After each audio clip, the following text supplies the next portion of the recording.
engendre ces violences? Le trafic de drogue, mais aussi peut-être le trafic d'armes, la prostitution?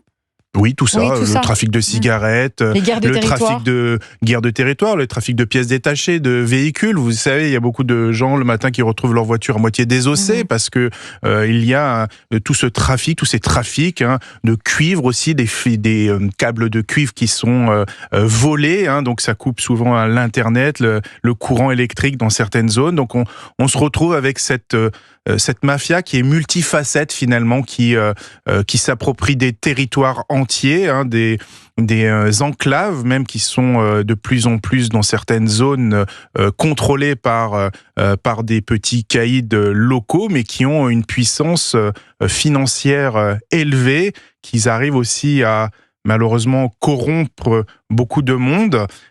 C'est pour ça qu'on parle de mexicanisation. D'ailleurs, c'est le Mexique l'année dernière qui nous a alerté sur les prémices de justement d'un narcotrafic, un narco-État qui risque d'arriver dans notre pays, comme eux le connaissent. Donc, ils nous alertent, ils nous disent de prendre des mesures adéquates pour éviter ce basculement dans cette narco-État. On le voit bien que il y a eu dans certaines zones de la distribution d'argent par ces mafias aux habitants pour acheter leur silence, pour acheter leur tranquillité.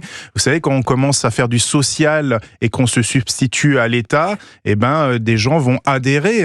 C'est un peu le même principe que les islamistes mettent en place dans certains pays en payant, comme par exemple le Hezbollah, le Hamas paye la population, leur donne des soins, il y a des hôpitaux gérés directement par eux, parce qu'ils remplacent finalement les dysfonctionnements des États. Donc c'est ce qui risque d'arriver dans notre pays avec la crise économique.